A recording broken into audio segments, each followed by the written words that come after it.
Canaan by Robert E. Howard. Chapter 1. Call from Canaan. Trouble on Tularosa Creek. A warning to send cold fear along the spine of any man who was raised in that isolated backcountry called Canaan that lies between Tularosa and Black River, to send him racing back to that swamp-bordered region wherever the word might reach him. It was only a whisper from the withered lips of a shuffling black crone who vanished among the throng before I could seize her. But it was enough. No need to seek confirmation. No need to inquire by what mysterious black folk way the word had come to her. No need to inquire what obscure forces worked to unseal those wrinkled lips to a Black River man. It was enough that the warning had been given and understood. Understood? How could any Black River man fail to understand that warning? It could have but one meaning. Old hate seething again in the jungle deeps of the swamplands, dark shadows slipping through the cypress, and massacre stalking out of the black, mysterious village that broods on the moss-festooned shore of sullen Tularosa. Within an hour, New Orleans was falling further behind me, with every turn of the churning wheel. To every man born in Canaan there is always an invisible tie that draws him back whenever his homeland is imperiled by the murky shadow that has lurked in its jungled recesses for more than half a century. The fastest boats I could get seemed maddeningly slow for that race up the big river, and up the smaller, more turbulent stream. I was burning with impatience when I stepped off on the Sharpsville landing, with the last 15 miles of my journey yet to make. It was past midnight, but I hurried to the livery stable where, by tradition half a century old, there is always a Buckner horse, day or night. As a sleepy black boy fastened the cinches, I turned to the owner of the stable, Joe Lafley, yawning and gaping in the light of the lantern he upheld. "There are rumors of trouble on Tularosa?" He paled in the lantern light. "I don't know. I've heard talk. But you people in Canaan are a shut-mouthed clan. No one outside knows what goes on in there." The night swallowed his lantern and his stammering voice as I headed west along the pike. The moon set red through the black pines. Owls hooted away off in the woods, and somewhere a hound howled his ancient wistfulness to the night. In the darkness that foreruns dawn, I crossed Blackhead Creek, a streak of shining black fringed by walls of solid shadows. My horse's hooves splashed through the shallow water and clinked on the wet stones, startlingly loud in the stillness. Behind Blackhead Creek began the countryman called Canaan, heading in the same swamp, miles to the north, that gives birth to Tularosa. Blackhead flows due south to Iowan Black River a few miles west of Sharpsville, while the Tularosa runs westward to meet the same river at a higher point. The trend of Black River is from northwest to southeast, so these three streams form the great irregular triangle known as Canaan. In Canaan lived the sons and daughters of the white frontiersmen who first settled the country, and the sons and daughters of their slaves. Joe Lafley was right. We were an isolated, shut-mouthed breed, self-sufficient, jealous of our seclusion and independence. Beyond Blackhead, the woods thickened, the road narrowed, winding through unfenced pinelands, broken by live oaks and cypresses. There was no sound except the soft clop-clop of hoofs in the thin dust, the creak of the saddle. Then someone laughed throatily in the shadows. I drew up and peered into the trees. The moon had set and dawn was not yet come, but a faint glow quivered among the trees, and by it I made out a dim figure under the moss-hung branches. My hand instinctively sought the butt of one of the dueling pistols I wore, and the action brought another low musical laugh, mocking yet seductive. I glimpsed a brown face, a pair of scintillant eyes, white teeth displayed in an insolent smile. "Who the devil are you?" I demanded. Why do you ride so late, Kirby Buckner?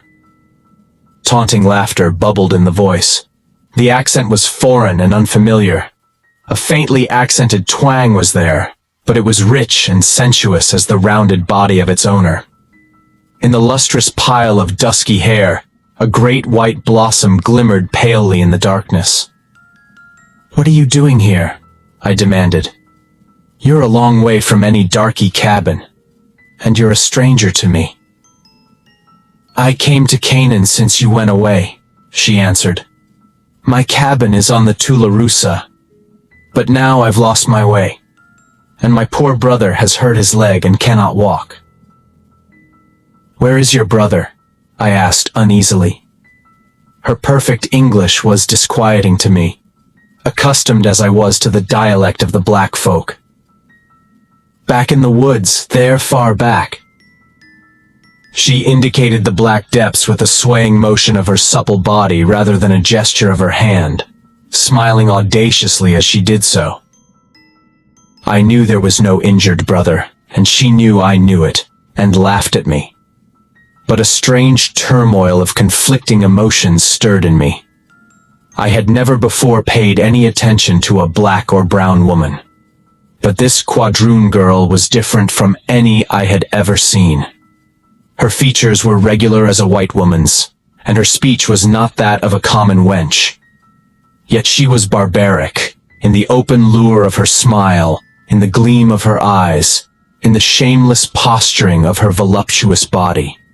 Every gesture, every motion she made set her apart from the ordinary run of women. Her beauty was untamed and lawless, meant to madden rather than to soothe, to make a man blind and dizzy, to rouse in him all the unreined passions that are his heritage from his ape ancestors. I hardly remember dismounting and tying my horse. My blood pounded suffocatingly through the veins in my temples as I scowled down at her, suspicious yet fascinated. "How do you know my name? Who are you?" With a provocative laugh, she seized my hand and drew me deeper into the shadows. Fascinated by the lights gleaming in her dark eyes, I was hardly aware of her action. "Who does not know Kirby Buckner?" she laughed. "All the people of Canaan speak of you, white or black. Come, my poor brother longs to look upon you." And she laughed with malicious triumph. It was this brazen effrontery that brought me to my senses. Its cynical mockery broke the almost hypnotic spell in which I had fallen. I stopped short, throwing her hand aside, snarling, "What devil's game are you up to, wench?" Instantly, the smiling siren was changed to a blood-mad jungle cat. Her eyes flamed murderously. Her red lips writhed in a snarl as she leaped back, crying out shrilly. A rush of bare feet answered her call. The first faint light of dawn struck through the branches, revealing my assailants, 3 gaunt black giants. I saw the gleaming whites of their eyes, their bare, glistening teeth, the sheen of naked steel in their hands. My first bullet crashed through the head of the tallest man, knocking him dead in full stride. My second pistol snapped. The cap had somehow slipped from the nipple. I dashed it into a black face, and as the man fell, half stunned, I whipped out my bowie knife and closed with the other. I parried his stab and my counterstroke ripped across the belly muscles. He screamed like a swamp panther and made a wild grab for my knife wrist, but I stuck him in the mouth with my clenched left fist and felt his lips split and his teeth crumble under the impact as he reeled backward, his knife waving wildly. Before he could regain his balance, I was after him, thrusting, and got home under his ribs. He groaned and slipped to the ground in a puddle of his own blood. I wheeled about looking for the other.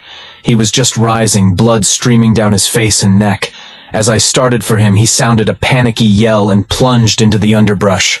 The crashing of his blind flight came back to me, muffled with distance. The girl was gone. Chapter 2. The Stranger on Tularosa. The curious glow that had first showed me the quadroon girl had vanished. In my confusion, I had forgotten it. But I did not waste time on vain conjecture as to its source, as I groped my way back to the road. Mystery had come to the pinelands, and a ghostly light that hovered among the trees was only part of it. My horse snorted and pulled against his tether, frightened by the smell of blood that hung in the heavy, damp air. Hoofs clattered down the road, forms bulked in the growing light. Voices challenged. "Who's that? Step out and name yourself before we shoot." "Hold on, Esau," I called. "It's me, Kirby Buckner." "Kirby Buckner, by thunder!" ejaculated Esau McBride, lowering his pistol. The tall, rangy forms of the other riders loomed behind him. "We heard a shot," said McBride. "We was riding patrol on the roads around Grimesville like we've been riding every night for a week now, ever since they killed Ridge Jackson." "Who killed Ridge Jackson?" "The swamp dwellers. That's all we know. Ridge come out of the woods early one morning and knocked at Captain Sorley's door. Captain says he was the color of ashes. He hollered for the captain for God's sake to let him in. He had something awful to tell him. Well, the captain started down to open the door, but before he'd got down the stairs he heard an awful row among the dogs outside, and a man screamed he reckoned was Ridge, and when he got to the door, there wasn't nothing but a dead dog laying in the yard with his head knocked in, and the others all going crazy. They found Ridge later, out in the pines a few hundred yards from the house. From the way the ground and the bushes was tore up, he'd been dragged that far by 4 or 5 men. Maybe they got tired of hauling him along.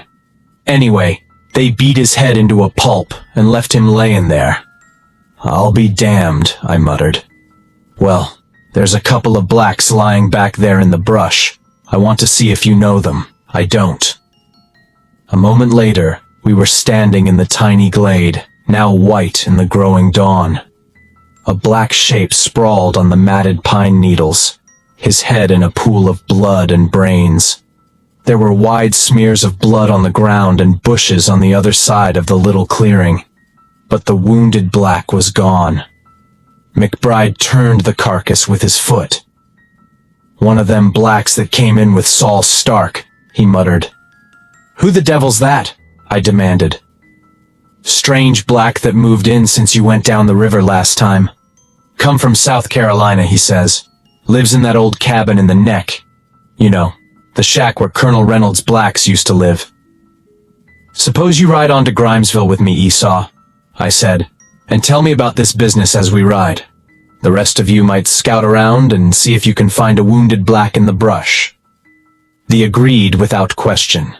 The Buckners have always been tacitly considered leaders in Canaan, and it came natural for me to offer suggestions. Nobody gives orders to white men in Canaan. "I reckoned you'd be showing up sores," opined McBride, as we rode along the whitening road. "You usually manage to keep up with what's happening in Canaan." "What is happening?" I inquired. "I don't know anything. An old black woman dropped me the word in New Orleans that there was trouble. Naturally, I came home as fast as I could. 3 strange blacks waylaid me." I was curiously disinclined to mention the woman. "And now you tell me somebody killed Ridge Jackson. What's it all about?" "The swamp dwellers killed Ridge to shut his mouth," announced McBride. "That's the only way to figure it. They must have been close behind him when he knocked on Captain Sorley's door. Ridge worked for Captain Sorley most of his life. He thought a lot of the old man. Some kind of deviltry's being brewed up in the swamps, and Ridge wanted to warn the captain. That's the way I figure it." "Warn him about what?" "We don't know," confessed McBride. "That's why we're all on edge. It must be an uprising." That word was enough to strike chill fear into the heart of any Canaan dweller. The blacks had risen in 1845, and the red terror of that revolt was not forgotten, nor the 3 lesser rebellions before it, when the slaves rose and spread fire and slaughter from Tularosa to the shores of Black River. The fear of a black uprising lurked forever in the depths of that forgotten back country. The very children absorbed it in their cradles. "What makes you think it might be an uprising?" I asked. "The blacks have all quit the fields for one thing. They've all got business in Goshen.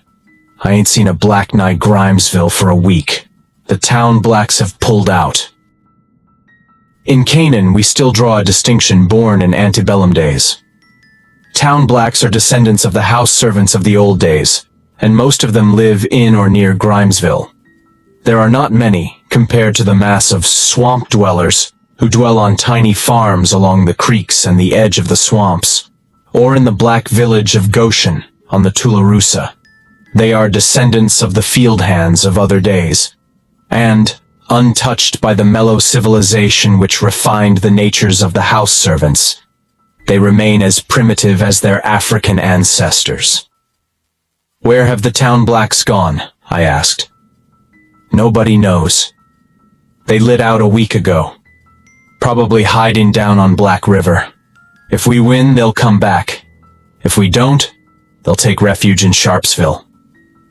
I found his matter-of-factness a bit ghastly, as if the actuality of the uprising were an assured fact.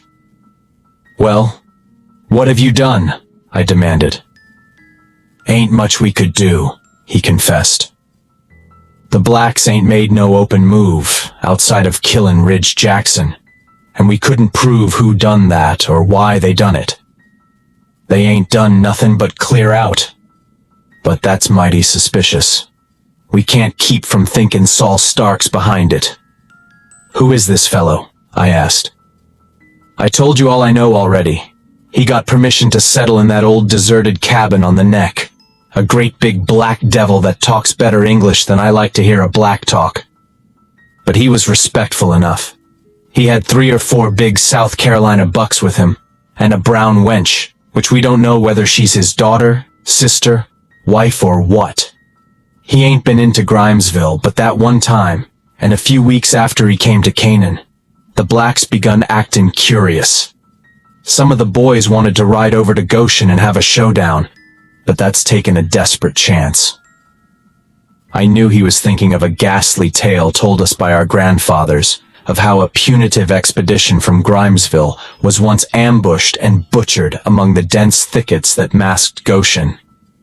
Then a rendezvous for runaway slaves, while another red-handed band devastated Grimesville, left defenseless by that reckless invasion. "Might take all the men to get Saul Stark," said McBride, "and we don't dare leave the town unprotected. But we'll soon have to... Hello, what's this?" We had emerged from the trees and were just entering the village of Grimesville, the community center of the white population of Canaan. It was not pretentious. Log cabins, neat and whitewashed, were plentiful enough. Small cottages clustered about big, old-fashioned houses, which sheltered the rude aristocracy of that backwoods democracy. All the planter families lived in town. The country was occupied by their tenants and by the small independent farmers, white and black. A small log cabin stood near the point where the road wound out of the deep forest. Voices emanated from it in accents of menace, and a tall, lanky figure, rifle in hand, stood at the door. "Howdy, Esau," this man hailed us. "By golly, if it ain't Kirby Buckner. Glad to see you, Kirby." "What's up, Dick?" asked McBride. "Got a black in the shack, trying to make him talk. Bill Reynolds seen him sneaking past the edge of town about daylight and nabbed him." "Who is it?" I asked. "Topi Sorley. John Willoughby's gone after a black snake." With a smothered oath, I swung off my horse and strode in, followed by McBride. Half a dozen men in boots and gun belts clustered about a pathetic figure cowering on an old broken bunk. Tope Sorley, his forebears had adopted the name of the family that owned them in slave days, was a pitiable sight just then. His skin was ashy, his teeth chattered spasmodically, and his eyes seemed to be trying to roll back into his head. "Here's Kirby," ejaculated one of the men as I pushed my way through the group. I'll bet he'll make this coon talk. Here comes John with the black snake, shouted someone, and a tremor ran through Tope Sorley's shivering body. I pushed aside the butt of the ugly whip thrust eagerly into my hand. Tope, I said, you've worked one of my father's farms for years. Has any Buckner ever treated you any way but square? No, sir, came faintly. Then what are you afraid of? Why don't you speak up?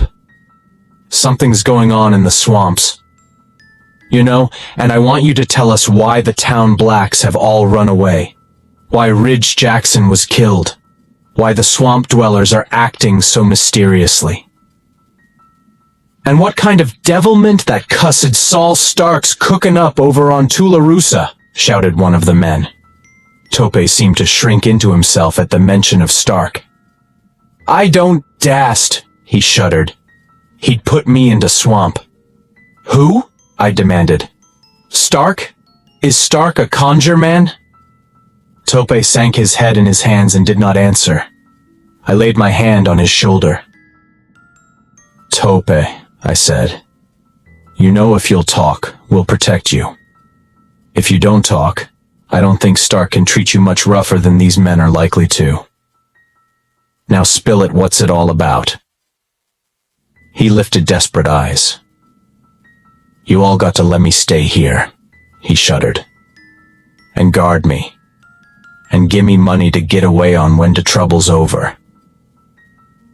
We'll do all that, I agreed instantly. You can stay right here in this cabin until you're ready to leave for New Orleans or wherever you want to go. He capitulated, collapsed, and words tumbled from his livid lips. Saul Stark's a conjure man. He come here because it's way off in backcountry. He aimed to kill all the white folks in Canaan. A growl rose from the group, such a growl as rises unbidden from the throat of the wolf pack that scents peril. He aimed to make himself king of Canaan. He sent me to spy this morning to see if Mr. Kirby got through. He sent men to waylay him on the road, 'cause he knowed Mr. Kirby was coming back to Canaan. Blacks making voodoo on Tularosa, for weeks now. Ridge Jackson was going to tell Captain Sorley, so Stark's blacks follow him and kill him. That makes Stark mad. He ain't want to kill Ridge. He want to put him into swamp with Tunk Bixby and the others. What are you talking about? I demanded. Far out in the woods rose a strange shrill cry, like the cry of a bird. But no such bird ever called before in Canaan. Tope cried out as if in answer, and shriveled into himself. He sank down on the bunk in a veritable palsy of fear. That was a signal, I snapped. Some of you go out there. Half a dozen men hastened to follow my suggestion, and I returned to the task of making Tope renew his revelations. It was useless.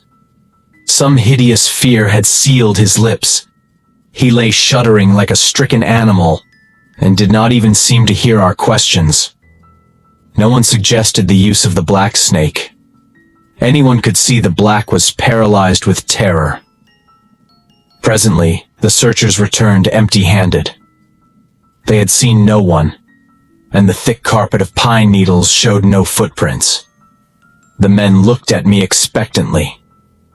As Colonel Buckner's son, leadership was expected of me. What about it, Kirby? Asked McBride. Breckenridge and the others have just rode in. They couldn't find that black you cut up. There was another black I hit with a pistol, I said. Maybe he came back and helped him. Still, I could not bring myself to mention the brown girl. Leave Tope alone. Maybe he'll get over his scare after a while. Better keep a guard in the cabin all the time. The swamp blacks may try to get him as they got Ridge Jackson. Better scour the roads around the town, Esau. There may be some of them hiding in the woods. I will. I reckon you'll want to be getting up to the house now, and seeing your folks. Yes. And I want to swap these toys for a couple of .44s. Then I'm going to ride out and tell the country people to come into Grimesville. If it's to be an uprising, we don't know when it will commence." "You're not going alone," protested McBride. "I'll be all right," I answered impatiently. "All this may not amount to anything, but it's best to be on the safe side. That's why I'm going after the country folks. No, I don't want anybody to go with me. Just in case the blacks do get crazy enough to attack the town, you'll need every man you've got. But if I can get hold of some of the swamp dwellers and talk to them, I don't think there'll be any attack." "You won't get a glimpse of them," McBride predicted. Chapter 3. Shadows over Canaan. It was not yet noon when I rode out of the village westward along the old road. Thick woods swallowed me quickly. Dense walls of pines marched with me on either hand, giving way occasionally to fields enclosed with straggling rail fences, with the log cabins of the tenants or owners close by, with the usual litters of tow-headed children and lank hound dogs. Some of the cabins were empty. The occupants, if white, had already gone into Grimesville. If black, they had gone into the swamps, or fled to the hidden refuge of the town blacks, according to their affiliations. In any event, the vacancy of their hovels was sinister in its suggestion. A tense silence brooded over the pinelands, broken only by the occasional wailing call of a plowman. My progress was not swift, for from time to time I turned off the main road to give warning to some lonely cabin huddled on the bank of one of the many thicket-fringed creeks. Most of these farms were south of the road. The white settlements did not extend far to the north, for in that direction lay Tularosa Creek, with its jungle-grown marshes that stretched inlet southward like groping fingers. The actual warning was brief. There was no need to argue or explain. I called from the saddle, "Get into town. Trouble's brewing on Tularosa." Faces paled, and people dropped whatever they were doing. The men to grab guns and jerk mules from the plow to hitch to the wagons. The women to bundle necessary belongings together and shrill the children in from their play. As I rode, I heard the cow horns blowing up and down the creeks, summoning men from distant fields, blowing as they had not blown for a generation. A warning and a defiance, which I knew carried to such ears as might be listening in the edges of the swamplands. The country emptied itself behind me, flowing in thin but steady streams toward Grimesville. The sun was swinging low among the topmost branches of the pines when I reached the Richardson cabin, the westernmost white cabin in Canaan. Beyond it lay the neck, the angle formed by the junction of Tularosa with Black River, a jungle-like expanse occupied only by scattered primitive huts. Mrs. Richardson called to me anxiously from the cabin stoop. "Well, Mr. Kirby, I'm glad to see you back in Canaan. We've been hearing the horns all evening, Mr. Kirby. What's it mean? It ain't—" "You and Joe better get the children and light out for Grimesville," I answered. "Nothing's happened yet, and may not, but it's best to be on the safe side. All the people are going." "We'll go right now," she gasped, paling as she snatched off her apron. "Lord, Mr. Kirby, you reckon they'll cut us off before we can get to town?" I shook my head. "They'll strike at night if at all. We're just playing safe. Probably nothing will come of it." "I bet you're wrong there," she predicted, scurrying about in desperate activity. "I've been hearing a drum beatin' off toward Saul Stark's cabin, off and on, for a week now. They beat drums back in the big uprising.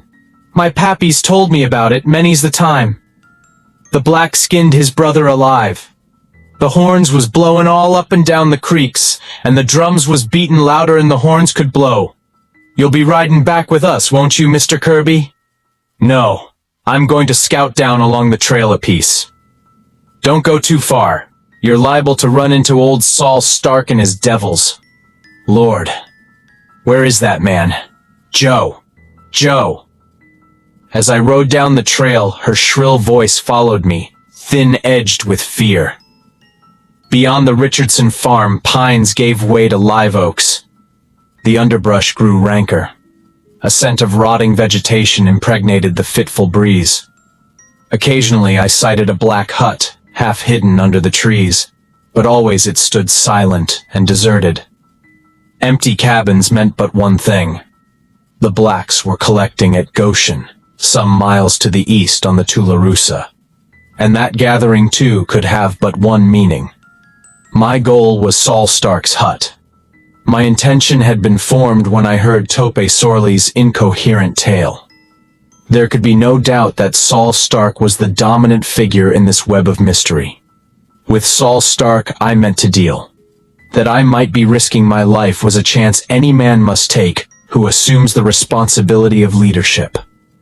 The sun slanted through the lower branches of the cypresses when I reached it, a log cabin set against a background of gloomy tropical jungle.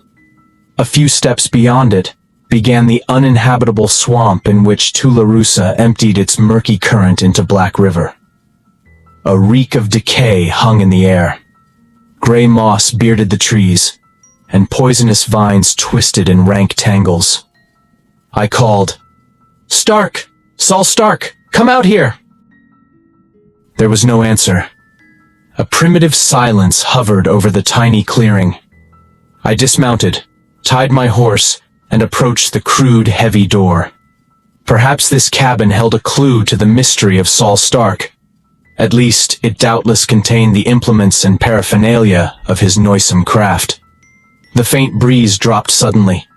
The stillness became so intense it was like a physical impact. I paused, startled. It was as if some inner instinct had shouted urgent warning. As I stood there, every fiber of me quivered in response to that subconscious warning.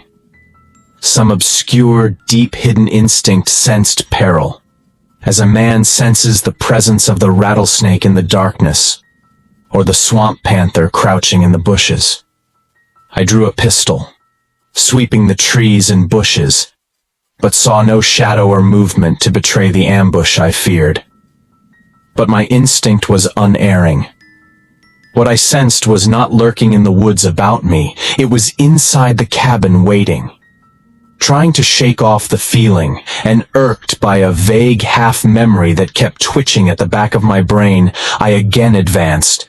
And again I stopped short, with one foot on the tiny stoop, and a hand half advanced to pull open the door. A chill shivering swept over me.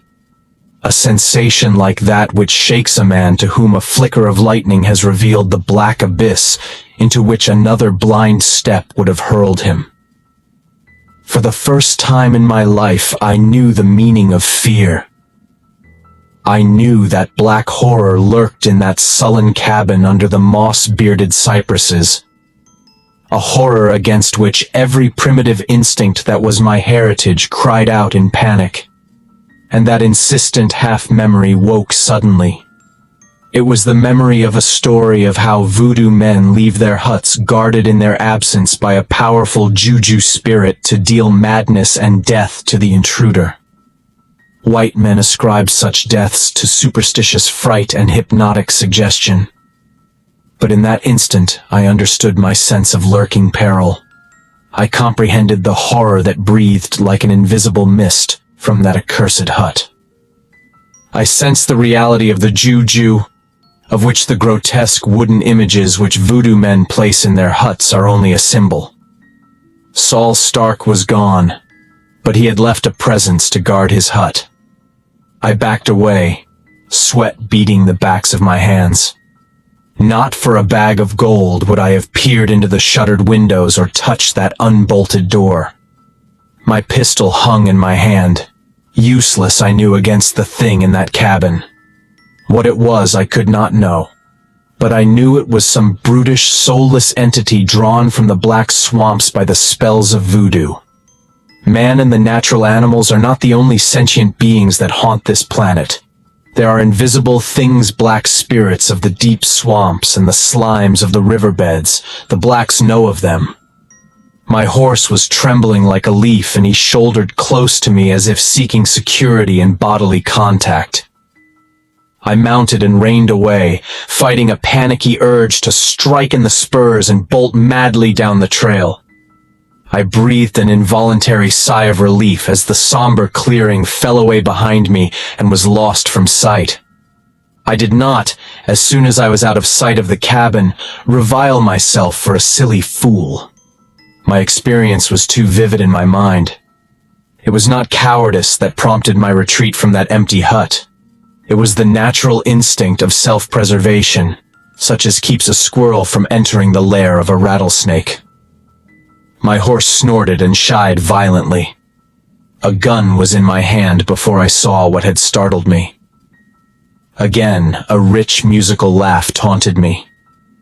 She was leaning against a bent tree trunk, her hands clasped behind her sleek head, insolently posing her sensuous figure. The barbaric fascination of her was not dispelled by daylight. If anything, the glow of the low-hanging sun enhanced it. "Why did you not go into the Juju cabin, Kirby Buckner?" she mocked, lowering her arms and moving insolently out from the tree. She was clad as I had never seen a swamp woman or any other woman dressed. Snakeskin sandals were on her feet, sewn with tiny seashells that were never gathered on this continent. A short silken skirt of flaming crimson molded her full hips, and was upheld by a broad beadworked girdle. Barbaric anklets and armlets clashed as she moved, heavy ornaments of crudely hammered gold that were as African as her loftily piled coiffure. Nothing else she wore, and on her bosom, between her arching breasts, I glimpsed the faint lines of tattooing on her brown skin.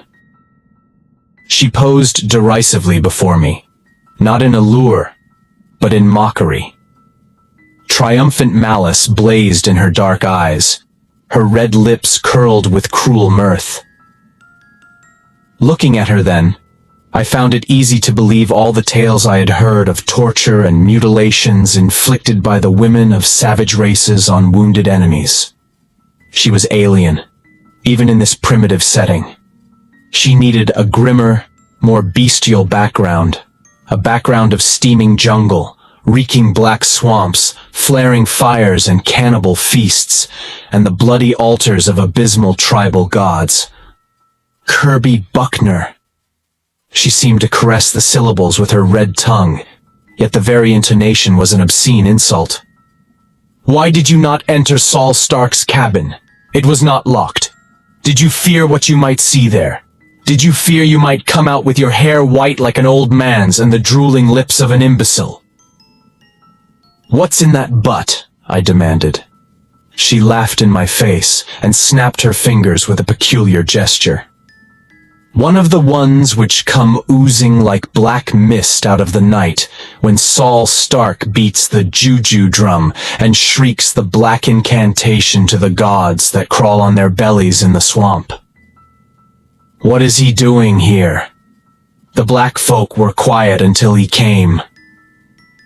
Her red lips curled disdainfully.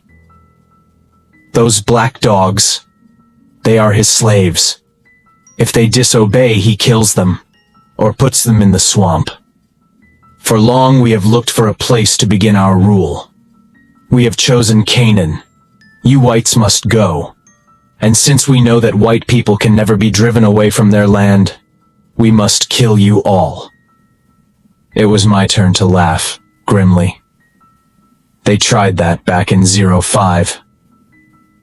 "They did not have Saul Stark to lead them then," she answered calmly. "Well, suppose they won.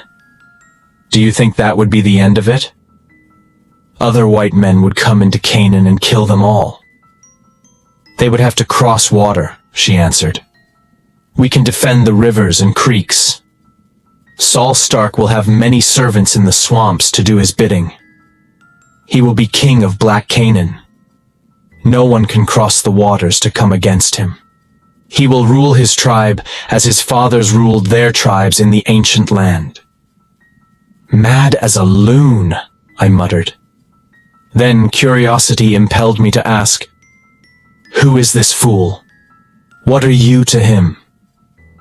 "He is the son of a Congo witch-finder," "And he is the greatest voodoo priest out of the ancient land," she answered, laughing at me again. "You shall lent who I am, tonight in the swamp, in the house of Damballa." "Yes," I grunted. "What's to prevent me from taking you into Grimesville with me? You know the answers to questions I'd like to ask." Her laughter was like the slash of a velvet whip. "You drag me to the village of the Whites? Not all death and hell could keep me from the dance of the skull tonight in the house of Damballa. You are my captive already." She laughed derisively as I started and glared into the shadows about me. "No one is hiding there. I am alone, and you are the strongest man in Canaan. Even Saul Stark fears you, for he sent me with 3 men to kill you before you could reach the village.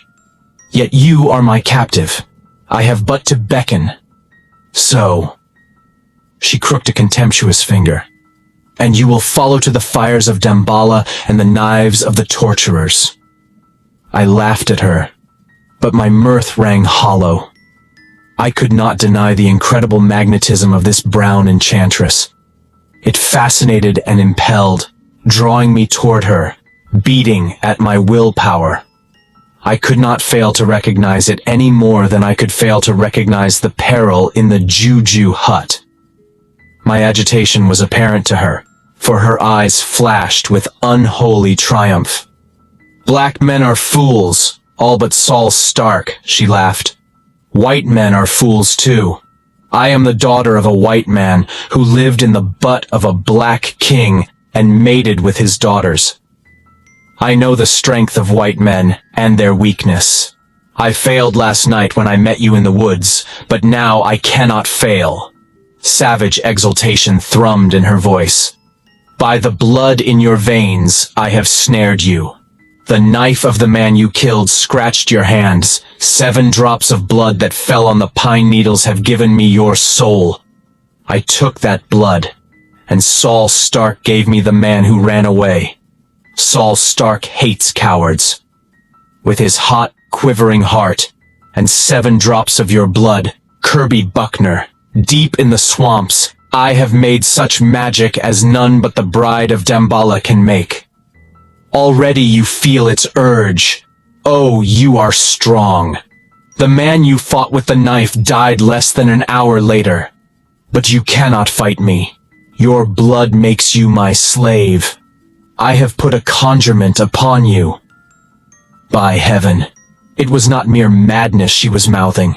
Hypnotism, magic, call it what you will. I felt its onslaught on my brain and will. A blind, senseless impulse that seemed to be rushing me against my will to the brink of some nameless abyss. "I have made a charm you cannot resist," she cried. "When I call you, you will come. Into the deep swamps you will follow me. You will see the dance of the skull, and you will see the doom of a poor fool who sought to betray Saul Stark, who dreamed he could resist the call of Damballa when it came.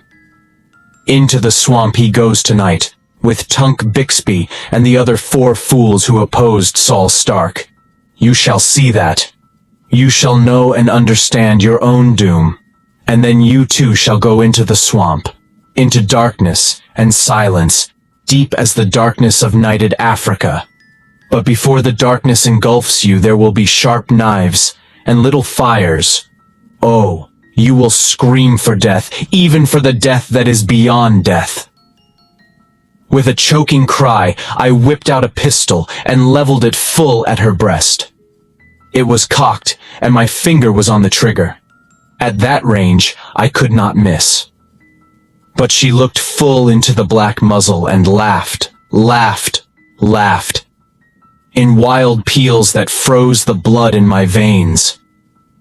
And I sat there like an image pointing a pistol I could not fire. A frightful paralysis gripped me. I knew, with numbing certainty, that my life depended on the pull of that trigger. But I could not crook my finger, not though every muscle in my body quivered with the effort, and sweat broke out on my face in clammy beads. She ceased laughing then, and stood looking at me in a manner indescribably sinister. "You cannot shoot me, Kirby Buckner," she said quietly. "I have enslaved your soul. You cannot understand my power, but it has ensnared you. It is the lure of the bride of Damballa. The blood I have mixed with the mystic waters of Africa, drawing the blood in your veins. Tonight you will come to me, in the house of Damballa." "You lie!" My voice was an unnatural croak bursting from dry lips.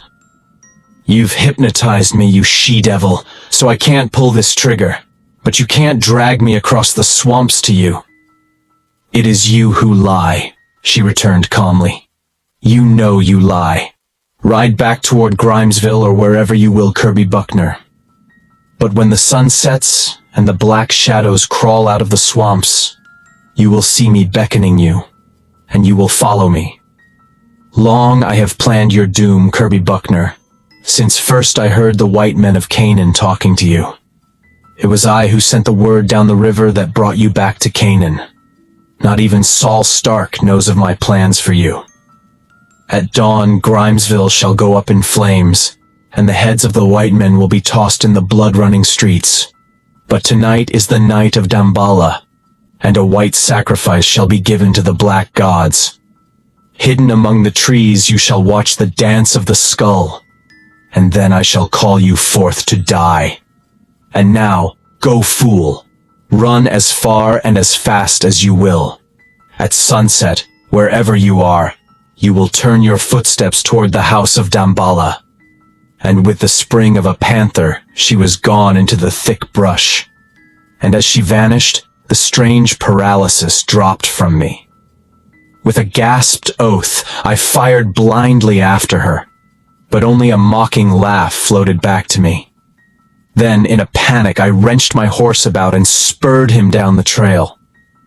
Reason and logic had momentarily vanished from my brain, leaving me in the grasp of blind, primitive fear.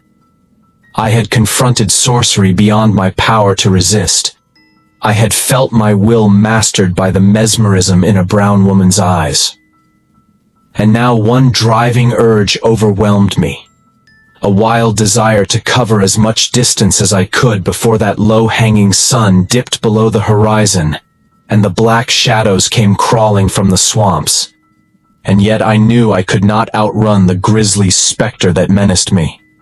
I was like a man fleeing in a nightmare, trying to escape from a monstrous phantom which kept pace with me despite my desperate speed.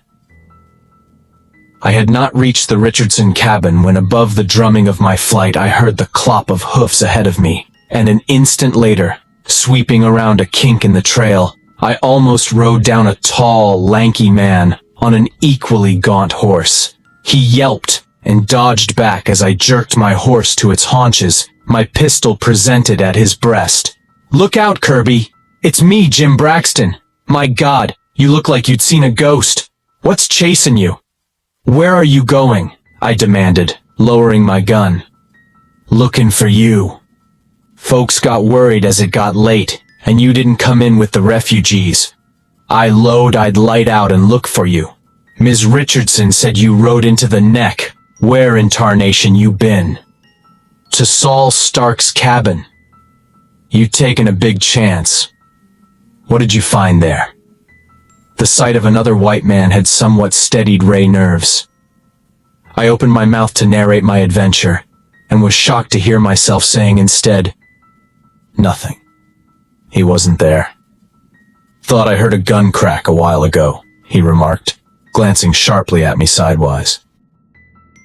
"I shot at a copperhead," I answered, and shuddered. This reticence regarding the brown woman was compulsory. I could no more speak of her than I could pull the trigger of the pistol aimed at her. And I cannot describe the horror that beset me when I realized this. The conjure spells the black men feared were not lies, I realized sickly. Demons in human form did exist, who were able to enslave men's will and thoughts. Braxton was eyeing me strangely. "We're lucky the woods ain't full of black copperheads," he said, Tope Sorleys pulled out. What do you mean? By an effort, I pulled myself together. Just that. Tom Breckenridge was in the cabin with him. Tope hadn't said a word since you talked to him. Just laid on that bunk and shivered. Then a kind of holler begun way out in the woods, and Tom went to the door with his rifle gun, but couldn't see nothing. Well, while he was standing there, he got a lick on the head from behind, and as he fell, I seen that cracksy black Tope jump over him and light out for the woods. Tom, he taken a shot at him, but missed. Now, what do you make of that? The call of Damballa, I muttered, a chill perspiration beating my body. God, the poor devil. Huh? What's that? For God's sake, let's not stand here mouthing. The sun will soon be down. In a frenzy of impatience, I kicked my mount down the trail. Braxton followed me, obviously puzzled. With a terrific effort, I got a grip on myself. How madly fantastic it was that Kirby Buckner should be shaking in the grip of unreasoning terror. It was so alien to my whole nature that it was no wonder Jim Braxton was unable to comprehend what ailed me. Tope didn't go of his own free will, I said. That call was a summons he couldn't resist. Hypnotism, black magic, voodoo, whatever you want to call it. Saul Stark has some damnable power that enslaves men's willpower. The blacks are gathered somewhere in the swamp for some kind of a devilish voodoo ceremony, which I have reason to believe will culminate in the murder of Tope Sorley. We've got to get to Grimesville if we can. I expect an attack at dawn. Braxton was pale in the dimming light. He did not ask me where I got my knowledge. We'll lick 'em when they come, but it'll be slaughter. I did not reply. My eyes were fixed with savage intensity on the sinking sun, and as it slid out of sight behind the trees, I was shaken with an icy tremor. In vain, I told myself that no occult power could draw me against my will. If she had been able to compel me, why had she not forced me to accompany her from the glade of the Juju hut? A grisly whisper seemed to tell me that she was but playing with me, as a cat allows a mouse almost to escape, only to be pounced upon again. Kirby, what's the matter with you? I scarcely heard Braxton's anxious voice. You're sweatin' and shakin' like you had the aggers. What you stoppin' for? I had not consciously pulled on the rein, but my horse halted and stood trembling and snorting before the mouth of a narrow trail which meandered away at right angles from the road we were following, a trail that led north. Listen, I hissed tensely. What is it? Braxton drew a pistol. The brief twilight of the pinelands was deepening into dusk. Don't you hear it? I muttered. Drums. Drums beating in Goshen. I don't hear nothin', he mumbled uneasily. If they was beatin' drums in Goshen, you couldn't hear 'em this far away. Look there! My sharp, sudden cry made him start. I was pointing down the dim trail at the figure which stood there in the dusk less than 100 yards away. There in the dusk I saw her, even made out the gleam of her strange eyes, the mocking smile on her red lips. Saul Stark's brown wench, I raved, tearing at my scabbard. My God, man, are you stone blind? Don't you see her? I don't see nobody, he whispered, livid. What are you talking about, Kirby? With eyes glaring, I fired down the trail, and fired again, and yet again. This time no paralysis gripped my arm, but the smiling face still mocked me from the shadows. A slender, rounded arm lifted, a finger beckoned imperiously. And then she was gone, and I was spurring my horse down the narrow trail, blind, dead, and dumb, with a sensation as of being caught in a black tide that was carrying me with it as it rushed onto a destination beyond my comprehension. Dimly, I heard Braxton's urgent yells, and then he drew up beside me with a clatter of hoofs and grabbed my reins, setting my horse back on its haunches. I remember striking at him with my gun barrel, without realizing what I was doing. All the black rivers of Africa were shooring and foaming within my consciousness, roaring into a torrent that was sweeping me down to engulf me in an ocean of doom. "Kirby, are you crazy? This trail leads to Goshen." I shook my head dazedly. The foam of the rushing waters swirled in my brain, and my voice sounded far away. "Go back! Ride for Grimesville! I'm going to Goshen!" "Kirby, you're mad." "Mad or sane, I'm going to Goshen this night," I answered dully. I was fully conscious. I knew what I was saying, and what I was doing.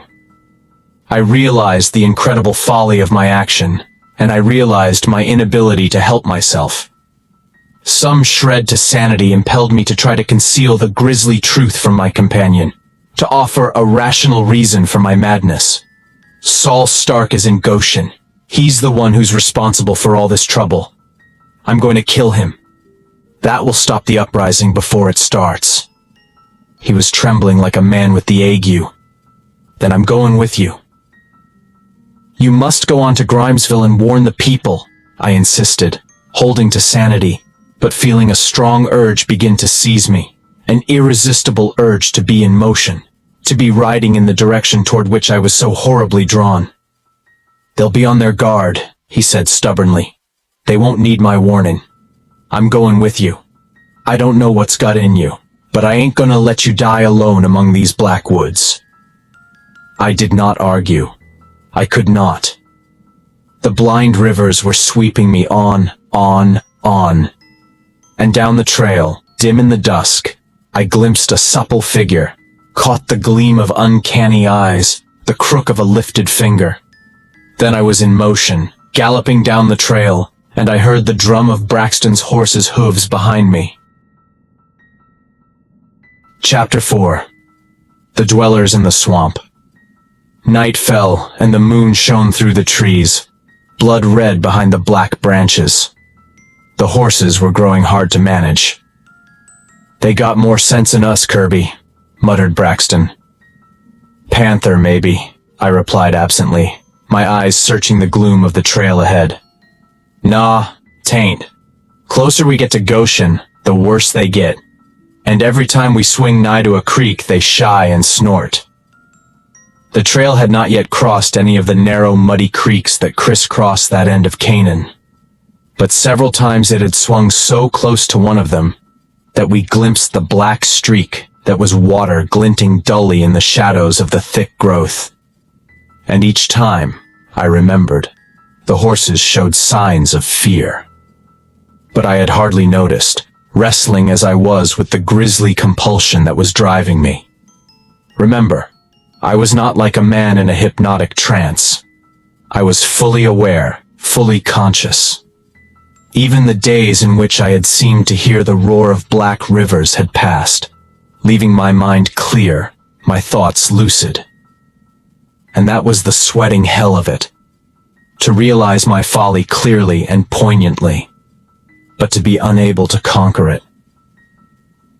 Vividly I realized that I was riding to torture and death, and leading a faithful friend to the same end. But on I went. My efforts to break the spell that gripped me almost unseated my reason, but on I went. I cannot explain my compulsion, any more than I can explain why a sliver of steel is drawn to a magnet. It was a black power beyond the ring of white man's knowledge, a basic, elemental thing of which formal hypnotism is but scanty crumbs, spilled at random. A power beyond my control was drawing me to Goshen, and beyond. More I cannot explain, any more than the rabbit could explain why the eyes of the swaying serpent draw him into its gaping jaws. We were not far from Goshen when Braxton's horse unseated its rider, and my own began snorting and plunging. "They won't go no closer!" gasped Braxton, fighting at the reins. I swung off, threw the reins over the saddle horn. "Go back! For God's sake, Jim! I'm going on afoot!" I heard him whimper an oath, then his horse was galloping after mine, and he was following me on foot. The thought that he must share my doom sickened me, but I could not dissuade him, and ahead of me a supple form was dancing in the shadows, luring me on. I wasted no more bullets on that mocking shape. Braxton could not see it, and I knew it was part of my enchantment. No real woman of flesh and blood, but a hell-born will-o'-the-wisp, mocking me and leading me through the night to a hideous death. Ascending, the people of the Orient, who are wiser than we, call such a thing. Braxton peered nervously at the black forest walls about us, and I knew his flesh was crawling with the fear of sawed-off shotguns blasting us suddenly from the shadows.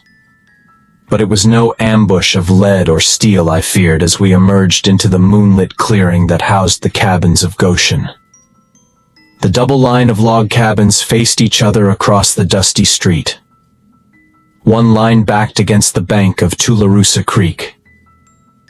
The black stoops almost overhung the black waters. Nothing moved in the moonlight. No lights showed.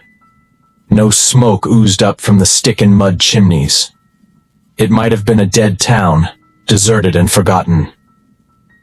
"It's a trap!" hissed Braxton, his eyes blazing slits. He bent forward like a skulking panther, a gun in each hand. "They're laying for us in them huts!" Then he cursed, but followed me as I strode down the street.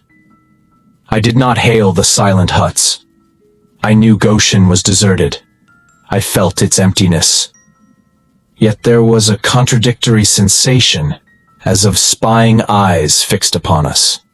I did not try to reconcile these opposite convictions. "They're gone," muttered Braxton nervously. "I can't smell 'em. I can always smell blacks, if there are a lot of 'em, or if they're right close. You reckon they've gone to raid Grimesville?" "No," I muttered. "They're in the house of Damballa." He shot a quick glance at me. "That's a neck of land in the Tularosa about 3 miles west of here. My grandpap used to talk about it. The blacks held their heathen palavers there back in slave times. You ain't Kirby, you." "Listen." I wiped the icy sweat from my face. "Listen." Through the black woodlands, the faint throb of a drum whispered on the wind that glided up the shadowy reaches of the Tularosa. Braxton shivered. "It's them, all right. But for God's sake, Kirby, look out." With an oath, he sprang toward the houses on the bank of the creek. I was after him just in time to glimpse a dark, clumsy object scrambling or tumbling down the sloping bank into the water. Braxton threw up his long pistol, then lowered it, with a baffled curse. A faint splash marked the disappearance of the creature. The shiny black surface crinkled with spreading ripples. "What was it?" I demanded. "A black on his all fours," swore Braxton. His face was strangely pallid in the moonlight. "He was crouched between them cabins there, watching us. It must have been an alligator. What a mystery is the human mind." I was arguing for sanity and logic. I, the blind victim of a compulsion beyond sanity and logic. A black would have to come up for air.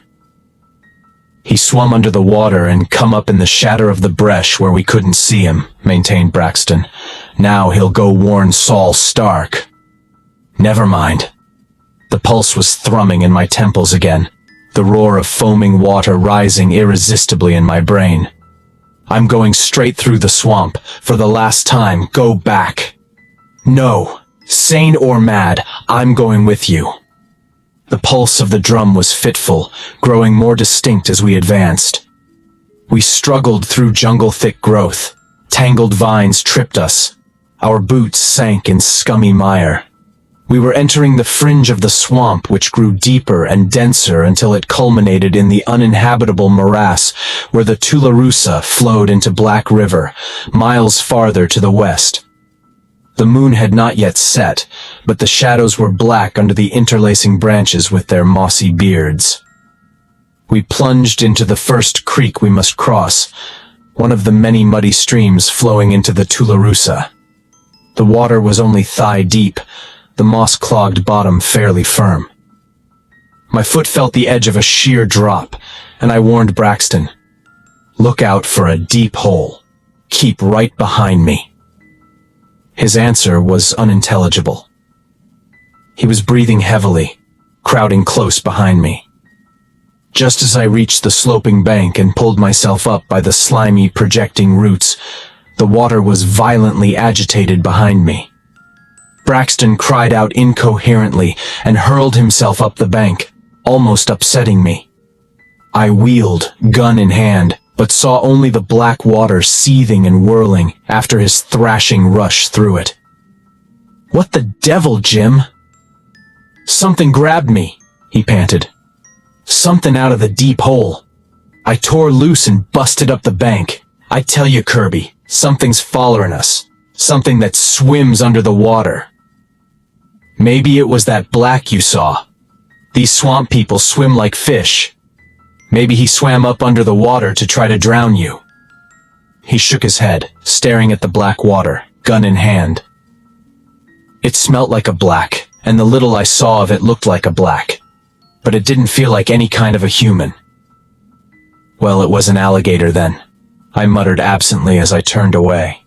As always when I halted, even for a moment, the roar of peremptory and imperious rivers shook the foundations of my reason.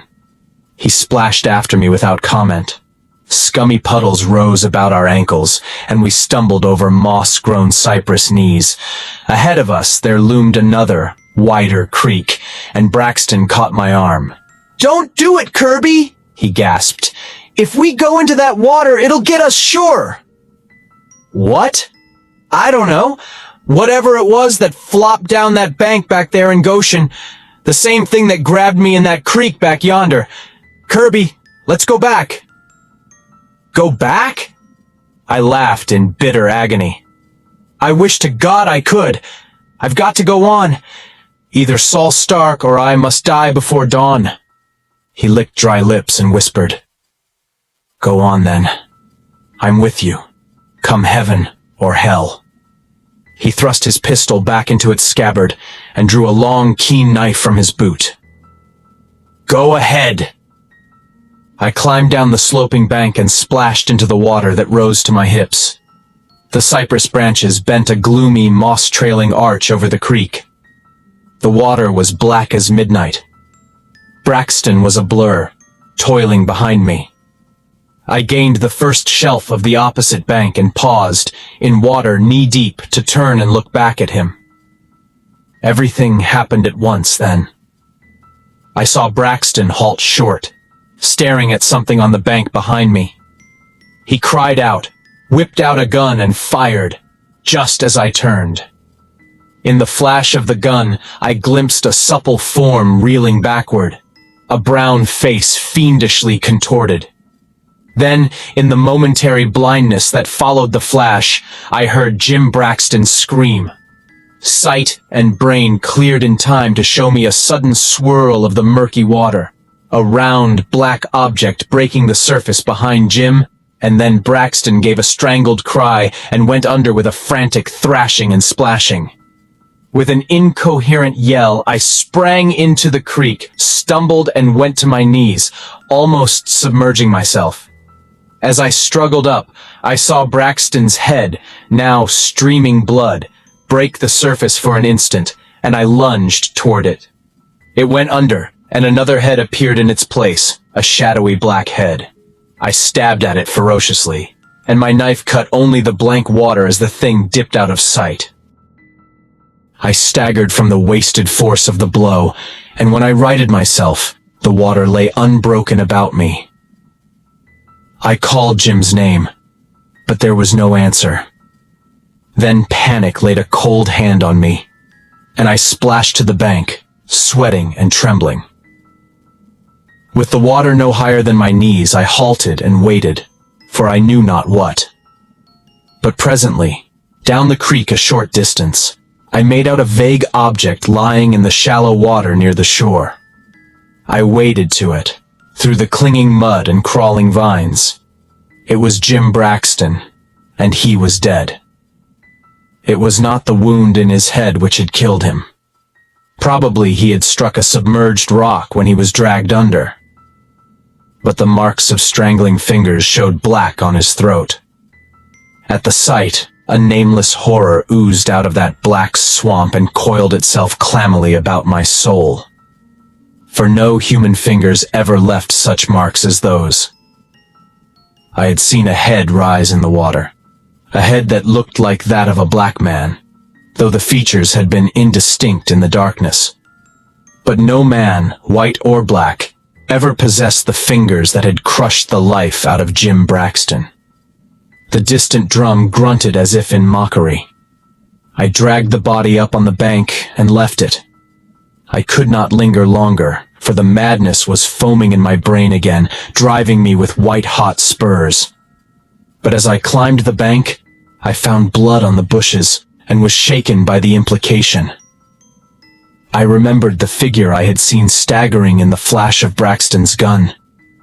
She had been there, waiting for me on the bank. Then, not a spectral illusion, but the woman herself, in flesh and blood. Braxton had fired at her and wounded her.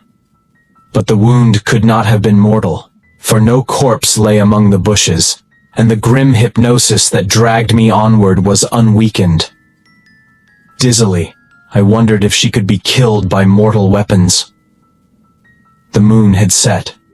The starlight scarcely penetrated the interwoven branches. No more creeks barred my way, only shallow streams, through which I splashed with sweating haste. Yet I did not expect to be attacked. Twice the dweller in the depths had passed me by to attack my companion. In icy despair, I knew I was being saved for the grimmer fate. Each stream I crossed might be hiding the monster that killed Jim Braxton. Those creeks were all connected in a network of winding waterways. It could follow me easily. But my horror of it was less than the horror of the jungle-born magnetism that lurked in a witch woman's eyes. And as I stumbled through the tangled vegetation, I heard the drum rumbling ahead of me. Louder and louder. A demoniacal mockery. Then a human voice mingled with its mutter in a long-drawn cry of horror and agony that set every fiber of me quivering with sympathy. Sweat coursed down my clammy flesh. Soon my own voice might be lifted like that, under unnameable torture.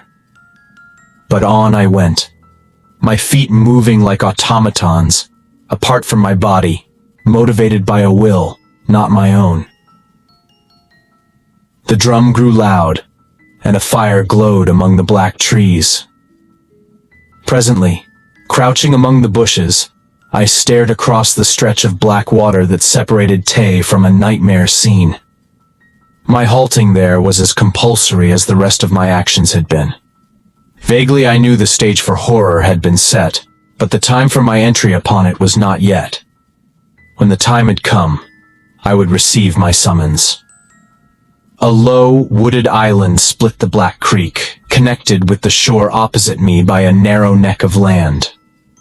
At its lower end, the creek split into a network of channels threading their way among hummocks and rotting logs and moss-grown, vine-tangled clumps of trees. Directly across from my refuge, the shore of the island was deeply indented by an arm of open, deep black water. Bearded trees walled a small clearing and partly hid a hut. Between the butt and the shore burned a fire that sent up weird, twisting snake tongues of green flames. Scores of black people squatted under the shadows of the overhanging branches. When the green fire lit their faces, it lent them the appearance of drowned corpses. In the midst of the glade stood a giant black man, an awesome statue in black marble. He was clad in ragged trousers, but on his head was a band of beaten gold set with a huge red jewel, and on his feet were barbaric sandals. His features reflected titanic vitality no less than his huge body.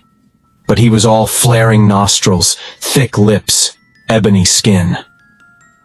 I knew I looked upon Saul Stark, the Conjure Man. He was regarding something that lay in the sand before him, something dark and bulky that moaned feebly. Presently, lifting his head, he rolled out a sonorous invocation across the black waters. From the blacks huddled under the trees there came a shuddering response, like a wind wailing through midnight branches. Both invocation and response were framed in an unknown tongue, a guttural, primitive language. Again he called out, this time a curious, high-pitched wail. A shuddering sigh swept the black people. All eyes were fixed on the dusky water. And presently, an object rose slowly from the depths. A sudden trembling shook me. It looked like the head of a black man. One after another it was followed by similar objects until 5 heads reared above the black, cypress-shadowed water. They might have been 5 black people submerged except for their heads, but I knew this was not so. There was something diabolical here. Their silence, motionlessness, their whole aspect was unnatural. From the trees came the hysterical sobbing of women, and someone whispered a man's name. Then Saul Stark lifted his hands, and the 5 heads silently sank out of sight. Like a ghostly whisper, I seemed to hear the voice of the African witch. He pals them in the swamp. Stark's deep voice rolled out across the narrow water. And now the dance of the skull, to make the conjure sure. What had the witch said? Hidden among the trees you shall watch the dance of the skull. The drums struck up again, growling and rumbling. The blacks swayed on their haunches, lifting a wordless chant. Saul Stark paced measuredly about the figure on the sand, his arms weaving cryptic patterns. Then he wheeled and faced toward the other end of the glade. By some sleight of hand he now grasped a grinning human skull, and this he cast upon the wet sand beyond the body. Bride of Damballa, he thundered, the sacrifice awaits. There was an expectant pause. The chanting sank. Submerged except for their heads, but I knew this was not so. There was something diabolical here. Their silence, motionlessness, their whole aspect was unnatural. From the trees came the hysterical sobbing of women, and someone whispered a man's name. Then Saul Stark lifted his hands, and the 5 heads silently sank out of sight. Like a ghostly whisper, I seemed to hear the voice of the African witch. He pals them in the swamp. Stark's deep voice rolled out across the narrow water. And now the dance of the skull, to make the conjure sure. What had the witch said? Hidden among the trees you shall watch the dance of the skull. The drums struck up again, growling and rumbling. The blacks swayed on their haunches, lifting a wordless chant. Saul Stark paced measuredly about the figure on the sand, his arms weaving cryptic patterns. Then he wheeled and faced toward the other end of the glade. By some sleight of hand he now grasped a grinning human skull, and this he cast upon the wet sand beyond the body. Bride of Damballa, he thundered, the sacrifice awaits. There was an expectant pause. The chanting sank. All eyes were glued on the farther end of the glade. Stark stood waiting, and I saw him scowl as if puzzled. Then, as he opened his mouth to repeat the call, a barbaric figure moved out of the shadows. At the sight of her, a chill shuddering shook me. For a moment she stood motionless, the firelight glinting on her gold ornaments, her head hanging on her breast. A tense silence reigned, and I saw Saul Stark staring at her sharply. She seemed to be detached somehow, standing aloof and withdrawn, head bent strangely. Then, as if rousing herself, she began to sway with a jerky rhythm and presently whirled into the mazes of a dance that was ancient when the ocean drowned the black kings of Atlantis. I cannot describe it. It was bestiality and diabolism set to motion, framed in a writhing, spinning whirl of posturing and gesturing that would have appalled a dancer of the pharaohs. and that cursed skull danced with her. Rattling and clashing on the sand, it bounded and spun like a live thing in time with her leaps and prancings. But there was something amiss. I sensed it. Her arms hung limp, her drooping head swayed. Her legs bent and faltered, making her lurch drunkenly and out of time. A murmur rose from the people, and bewilderment etched Saul Stark's black countenance. For the domination of a conjure man is a thing hinged on a hair trigger. Any trifling dislocation of formula or ritual may disrupt the whole web of his enchantment. As for me, I felt the perspiration freeze on my flesh as I watched the grisly dance. The unseen shackles that bound me to that gyrating she-devil were strangling, crushing me. I knew she was approaching a climax when she would summon me from my hiding place to wade through the black waters to the house of Damballa, to my doom. Now she whirled to a floating stop, and when she halted, poised on her toes, she faced toward the spot where I lay hidden, and I knew that she could see me as plainly as if I stood in the open. Knew, too, somehow, that only she knew of my presence. I felt myself toppling on the edge of the abyss. She raised her head, and I saw the flame of her eyes even at that distance. Her face was lit with awful triumph. Slowly she raised her hand, and I felt my limbs begin to jerk in response to that terrible magnetism. She opened her mouth, but from that open mouth sounded only a choking gurgle, and suddenly her lips were dyed crimson. And suddenly, without warning, her knees gave way, and she pitched headlong into the sands. And as she fell, so I too fell, sinking into the mire. Something burst in my brain with a shower of flame. And then I was crouching among the trees, weak and trembling, but with such a sense of freedom and lightness of limb as I never dreamed a man could experience. The black spell that gripped me was broken. The foul incubus lifted from my soul. It was as if light had burst upon a night blacker than African midnight. At the fall of the girl, a wild cry rose from the blacks, and they sprang up, trembling on the verge of panic. I saw their rolling white eyeballs, their bared teeth glistening in the firelight. Saul Stark had worked their primitive natures up to a pitch of madness, meaning to turn this frenzy, at the proper time, into a fury of battle. It could as easily turn into an hysteria of terror. Stark shouted sharply at them. But just then, the girl in a last convulsion rolled over on the wet sand, and the firelight shone on a round hole between her breasts, which still oozed crimson. Jim Braxton's bullet had found its mark. From the first I had felt that she was not wholly human. Some black jungle spirit sired her, lending her the abysmal subhuman vitality that made her what she was. She had said that neither death nor hell could keep her from the dance of the skull, and shot through the heart and dying, she had come through the swamp from the creek where she had received her death wound to the house of Damballa. And the dance of the skull had been her death dance. Dazed as a condemned man just granted a reprieve, at first I hardly grasped the meaning of the scene that now unfolded before me. The blacks were in a frenzy. In the sudden and to them inexplicable death of the sorceress, they saw a fearsome portent. They had no way of knowing that she was dying when she entered the glade. To them, their prophetess and priestess had been struck down under their very eyes by an invisible death. This was magic blacker than Saul Stark's wizardry and obviously hostile to them. Like fear-maddened cattle they stampeded, howling, screaming, tearing at one another they blundered through the trees, heading for the neck of land and the shore beyond. Saul Stark stood transfixed, heedless of them as he stared down at the brown girl, dead at last. And suddenly I came to myself, and with my awakened manhood came cold fury and the lust to kill. I drew a gun, and aiming in the uncertain firelight, pulled the trigger. Only a click answered me. The powder in the cap and ball pistols was wet. Saul Stark lifted his head and licked his lips. The sounds of flight faded in the distance, and he stood alone in the glade. His eyes rolled whitely toward the black woods around him. He bent, grasped the man-like object that lay on the sand, and dragged it into the hut.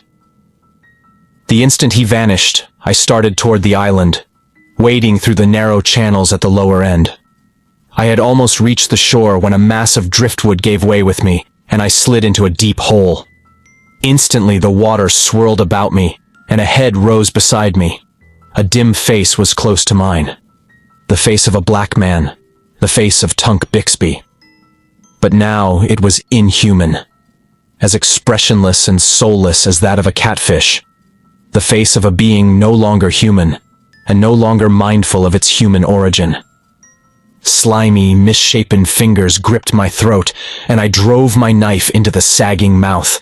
The features vanished in a wave of blood. Mutely the thing sank out of sight, and I hauled myself up the bank, under the thick bushes. Stark had run from his hut, a pistol in his hand. He was staring wildly about, alarmed by the noise he had heard, but I knew he could not see me. His ashy skin glistened with perspiration. He who had ruled by fear was now ruled by fear. He feared the unknown hand that had slain his mistress, feared the black people who had fled him, feared the abysmal swamp which had sheltered him, and the monstrosities he had created. He lifted a weird call that quavered with panic. He called again as only 4 heads broke the water, but he called in vain. But the 4 heads began to move toward the shore, and the man who stood there. He shot them one after another. They made no effort to avoid the bullets. They came straight on, sinking one by one. He had fired 6 shots before the last head vanished. The shots drowned the sounds of my approach. I was close behind him when he turned at last. I know he knew me. Recognition flooded his face and fear went with it, at the knowledge that he had a human being to deal with. With a scream, he hurled his empty pistol at me and rushed after it with a lifted knife. I ducked, parried his lunge, and countered with a thrust that bit deep into his ribs. He caught my wrist and I gripped his, and there we strained, breast to breast. His eyes were like a mad dog's in the starlight, his muscles like steel cords. I ground my heel down on his bare foot, crushing the instep. He howled and lost balance, and I tore my knife hand free and stabbed him in the belly. Blood spurted and he dragged me down with him. I jerked loose and rose, just as he pulled himself up on his elbow and hurled his knife. It sang past my ear and I stamped on his breast. His ribs caved in under my heel. In a red killing haze I knelt, jerked back his head, and cut his throat from ear to ear. There was a pouch of dry powder in his belt. Before I moved further, I reloaded my pistols. Then I went into the butt with a torch. And there I understood the doom the brown witch had meant for me. Tope Sorley lay moaning on a bunk. The transmutation that was to make him a mindless, soulless, semi-human dweller in the water was not complete. But his mind was gone. Some of the physical changes had been made by what godless sorcery out of Africa's black abyss I have no wish to know. His body was rounded and elongated, his legs dwarfed. His feet were flattened and broadened, his fingers horribly long and webbed. His neck was inches longer than it should be. His features were not altered, but the expression was no more human than that of a great fish. And there, but for the loyalty of Jim Braxton, lay Kirby Buckner. I placed my pistol muzzle against Tope's head in grim mercy and pulled the trigger. And so the nightmare closed, and I would not drag out the grisly narration. The white people of Canaan never found anything on the island, except the bodies of Saul Stark and the brown woman. They think to this day that a swamp dweller killed Jim Braxton after he had killed the brown woman, and that I broke up the threatened uprising by killing Saul Stark. I let them think it. They will never know the shapes the black water of Tularosa hides. That is a secret I share with the cowed and terror-haunted black people of Goshen, and of it neither they nor I have ever spoken. Thank you for listening. If you like our recordings, consider liking this video and subscribing to our channel so you don't miss any more audiobooks.